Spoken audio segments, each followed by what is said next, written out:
Fala pessoal, sejam muito bem-vindos ao episódio dessa semana do nosso podcast Perguntando Teologia. Meu nome é Lucas Alexandre e hoje, novamente, estou acompanhado do professor na área do ensino bíblico e teólogo Tiago Jordão. Fala Tiago, tudo bem? Tudo bem, Lucas? Como você está? Tudo bem, graças a Deus, Tiago. Vamos para a pergunta então. A pergunta de hoje é a seguinte, Tiago: como as pessoas do Antigo Testamento eram salvas? Nós sabemos que a salvação hoje é por meio de Jesus, quando reconhecemos que ele é o nosso único e suficiente Salvador. Mas e as pessoas que viveram antes de Jesus? Como elas eram salvas? Muito bem, Lucas, essa é uma pergunta interessante. Poucas vezes a gente para pensar a respeito disso, não é? Porque a salvação para nós hoje, ela é um processo muito bem definido. Então nós conseguimos olhar para as Escrituras, entender aquilo que as Escrituras falam a respeito de salvação e entender que a salvação ela se dá por meio da nossa crença de que Jesus é o único suficiente Salvador para as nossas vidas. Então eu reconheço o meu pecado, reconheço a minha incapacidade de resolver a minha situação diante de Deus e ao mesmo tempo eu reconheço essa capacidade em Jesus. Reconheço que Ele é Deus, feito homem, vindo, viveu sem pecado, morreu no meu lugar, pagou o preço pelos meus pecados, ressuscitou ao terceiro dia. E essa ressurreição de Jesus é a comprovação divina de que o pagamento foi aceito, de que Deus aceitou a oferta de Cristo e de que isso significa que a minha situação com Deus está resolvida. Então, é por isso que nós falamos que nós somos crentes em Cristo, né? Por isso que nós nos identificamos como cristãos, porque significa que, uma vez diante de Deus, aquilo que eu apresento como justificativa pela minha salvação não são meus méritos, não é o meu estilo de vida, não é o meu comportamento, mas é simplesmente aquilo que Jesus fez na cruz no meu lugar. Então essa é a síntese do Evangelho, esse é o resumo da mensagem do Evangelho. Isso é muito claro para nós porque nós temos a Escritura fechada, completa, né, definida. Nós temos diversos textos ao longo das Escrituras e culminando ali nas cartas doutrinárias do Novo Testamento, isso fica claro para nós que a salvação acontece dessa forma. Mas e as pessoas que vieram antes de nós, né? E as pessoas que, enquanto elas estavam vivendo, elas não tinham essa Escritura completa, fechada e definida como nós temos hoje, né? Mesmo os discípulos, enquanto viviam com Jesus, eles não tinham tão claro isso. E o que dirá então os personagens do Antigo Testamento? Pessoas que não conheceram Jesus. Pessoas que tinham uma convicção a respeito de que Deus faria algo para resolver o problema do pecado. Pessoas que entendiam que desde o Éden e desde a formação de uma nação, especialmente com esse objetivo, Deus estava empenhado em um projeto para ter um povo seu, para ter um povo que o representaria diante do mundo. Isso significava que Deus não tinha abandonado o homem simplesmente à própria sorte depois do Éden, mas ainda fica a pergunta de como isso aconteceria e até que ponto eles tinham entendimento, não é, daquilo que eles estavam fazendo. A gente tem algumas definições bem interessantes, por exemplo, a afirmação de Jó no final do seu livro, quando depois de conhecer Deus, né, pessoalmente, depois de ter aquele encontro muito mais presencial com Deus, Jó ele traz aquela afirmação: eu sei que o meu Redentor vive, né? Nós temos diversos salmos de Davi que são salmos messiânicos, falando do Messias e falando de modo muito claro, muito específico do Messias. Agora, isso não significa que eles tinham as informações que nós temos, né? Não significa que eles entendiam completamente o processo de salvação, assim como mesmo nós hoje com as escrituras fechadas, não entendemos um punhado de coisa que nós vamos entender apenas quando nós tivermos esse contato mais próximo com Deus após a vinda de Jesus Cristo, após o retorno de Jesus Cristo. Então a gente cai nessa pergunta que é bem interessante: como então se dá, ou como se dava o processo de salvação antes de Jesus, antes da morte e ressurreição de Jesus. E aí nós poderíamos falar não apenas do Antigo Testamento, mas até aqueles personagens que viveram junto com Jesus durante o seu ministério. Como que se dava a salvação dessas pessoas, uma vez que eles não podiam simplesmente crer que Jesus morreu pelos seus pecados antes de que isso acontecesse? Bom, o livro de Hebreus tem resposta para nós a esse respeito. O livro de Hebreus tem aquele famoso capítulo, não é, de número 11, que traz uma série de exemplos de homens e mulheres do Antigo Testamento e fala a respeito da forma como esses homens e essas mulheres viveram, né? E não apenas eles, mas o próprio sistema, como a natureza, falando a respeito de como que a fé ela tem um papel essencial dentro da salvação. Se a gente observa esse capítulo, o capítulo 11 de Hebreus, nós temos, por exemplo, o versículo de número 1 definindo, não é, o que é fé, falando: ora, fé é a certeza daquilo que esperamos e a prova das coisas que nós não vemos, pois foi por meio dela que os antigos receberam bom testemunho, e aí vai trazer uma série de exemplos de quem foram esses antigos, falando a respeito de Abel, falando a respeito de Noé, de Enoque, de Abraão, falando a respeito de Davi, de tantos outros, não é? De Sara, de José, sobre como que esses antigos receberam ou alcançaram esse bom testemunho. Antes de tudo, é importante a gente ter em mente um outro texto das Escrituras, especialmente do Novo Testamento, quando em Atos dos Apóstolos, capítulo de número 4, nós temos os discípulos dizendo e nos lembrando, ou eles construindo essa afirmação, né, tão categórica e tão afirmativa de que não há salvação em nenhum outro nome a não ser o nome de Jesus. Quando eles estão ali sendo tentados, não é, e forçados a negarem o nome de Jesus, a fala deles é essa, né? Versículo 12 do capítulo 4 de Atos: não há salvação em nenhum outro, pois debaixo do céu não há nenhum outro nome dado entre os homens pelo qual devamos ser salvos. Então, observe o seguinte, eles não pontuam aqui algo do tipo: de agora em diante não há salvação em nenhum outro homem. De agora em diante nenhum outro nome pode trazer salvação além do nome de Jesus. Eles falam isso de modo geral.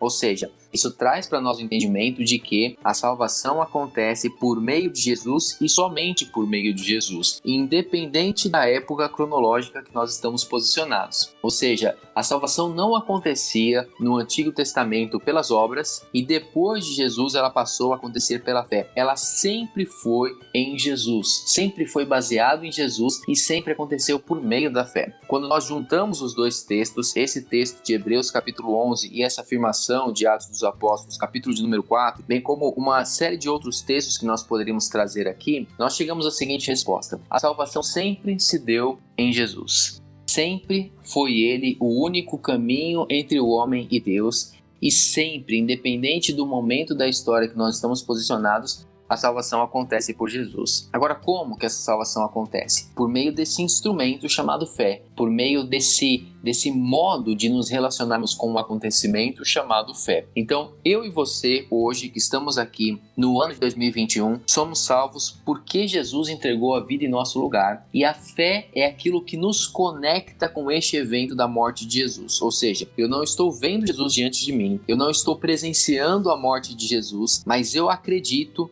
que aquilo que aconteceu há 2 milênios atrás foi o suficiente para resolver a minha situação com Deus. Ou seja, eu deposito a minha fé em um evento que aconteceu há 2.000 anos atrás. O que acontecia com os antigos era a mesma coisa, só que se a minha fé ela olha para trás, para 2.000 anos atrás, a fé dos antigos ela olhava para frente. Então, como que, por exemplo, Abraão era salvo? Abraão é salvo por meio de Jesus, mesmo ele não tendo conhecimento de Jesus, porque o texto de Hebreus fala pra gente da fé desses homens. Então, ele poderia não ter pleno entendimento sobre o nome que Jesus teria, ele poderia não ter conhecimento sobre como seria a morte de Jesus, e ele poderia não ter conhecimento sobre uma série de coisas como de fato ele não tinha. Mas Abraão olhava para frente, e quando ele olhava para frente, ele visualizava que Jesus pagaria o preço, ou que Deus resolveria de alguma forma a situação, e que o preço pelo pecado dele, aquilo que afastava ele de Deus, seria definitivamente resolvido, para que ele pudesse ter um relacionamento pleno com Deus. Talvez a forma mais bela que a gente tem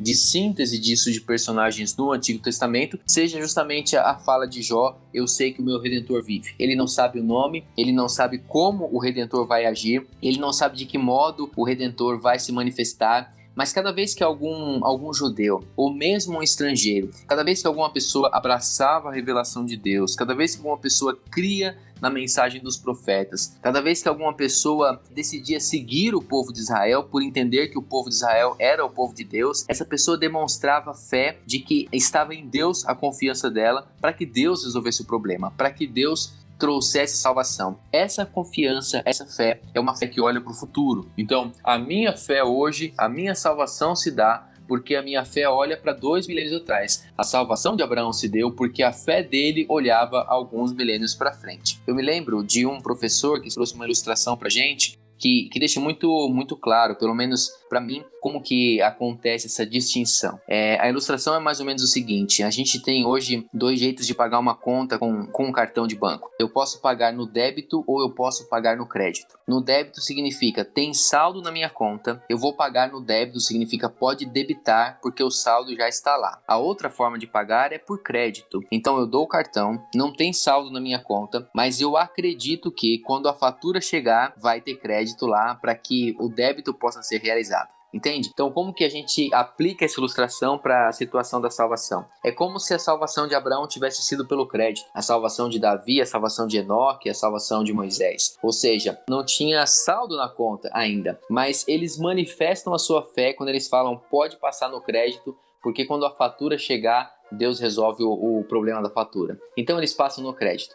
Jesus vem, e quando Jesus vem, ele paga a fatura de quem já tinha depositado no crédito, né, de quem já tinha pagado no crédito, e sobra ainda dinheiro na conta. É por isso que hoje a nossa salvação acontece no débito, porque tem crédito, né, tem saldo na conta, e nós podemos passar a nossa salvação nessa forma. É uma ilustração, mas acho que ajuda bastante a gente entender. Resumindo, todos nós somos salvos por meio de Jesus, tanto nós após a morte dele, como aqueles que viveram antes da morte, e todos nós somos salvos por meio da fé. A diferença é que a nossa fé é uma fé que olha para trás e acredita em um evento que aconteceu historicamente milênios antes de nós, e esses homens, a fé deles olhava para frente e acreditava em um evento que ainda aconteceria milênios após a vida deles.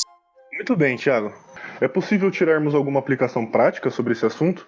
Eu acredito que seja, talvez, não aquele tipo de resposta, né, que a gente vai fazer alguma coisa, mas esse entendimento para mim, ele traz um vislumbre maior, sabe, para o nosso processo de salvação. Ou seja, a gente tem que olhar e a gente tem que sair de qualquer processo, de qualquer pergunta, mais maravilhado com Deus do que a gente entrou, né? O Stott diz isso, o John Stott, ele fala sobre a teologia como um processo que vai fazer a gente sair dali muito mais motivados a adorar mais intensamente a Deus. Se eu conheci um pouco mais de Deus, então eu estou mais motivado para adorar um pouco mais intensamente a Deus. E pelo menos esse tema, ele traz para mim um vislumbre de que o processo de salvação, o sacrifício de Jesus, foi algo muito maior do que muitas vezes eu penso que foi. Quando eu penso que esses homens todos do Antigo Testamento e tantos outros personagens que creram em Deus, que viveram com Deus e que nós não temos a história deles relatada nas Escrituras, mas esses homens e essas mulheres foram salvos pelo sacrifício de Jesus. Ou seja, o sacrifício de Jesus foi algo muito mais colossal, muito mais abrangentemente cósmico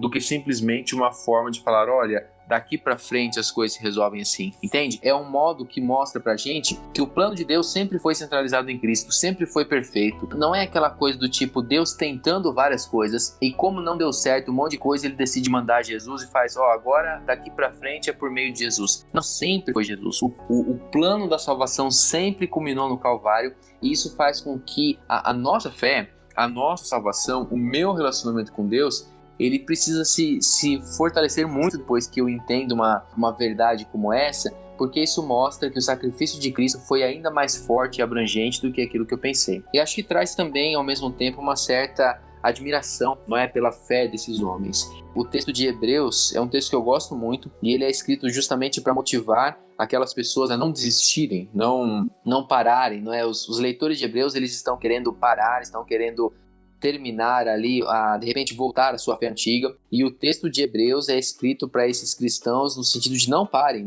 continuem, e a motivação para eles no capítulo 12 de Hebreus é falar, olha, essa nuvem de testemunha, esse amontoado de gente que creu pela fé está rodeando a gente, e eles são aquilo que estão falando para a gente, olha, nós acreditamos em Jesus quando nós nem tínhamos essas histórias todas que vocês têm, esse conhecimento todo que vocês têm. Então vocês ainda mais continuem firmes na fé que vocês têm, e acho que isso serve para nós também como um incentivo para que, se esses homens e essas mulheres, mesmo antes de Cristo, tiveram a sua fé tão firme nele, que a gente deve ter também, e a gente deve caminhar cada dia mais firmes em Jesus. Muito bem, Thiago. Então quero te agradecer por essa reflexão que você trouxe pra gente. Realmente acredito que é muito importante refletirmos sobre isso. Para você ouvinte, fico convite a estar com a gente também nos próximos episódios. Lembrando que nós estamos nas redes sociais. Você consegue acompanhar todos os nossos novos episódios, nossas enquetes, inclusive nos enviar as perguntas também, as dúvidas que vocês têm, através da nossa página no Instagram, Perguntando Teologia. Esperamos vocês no próximo episódio e até lá.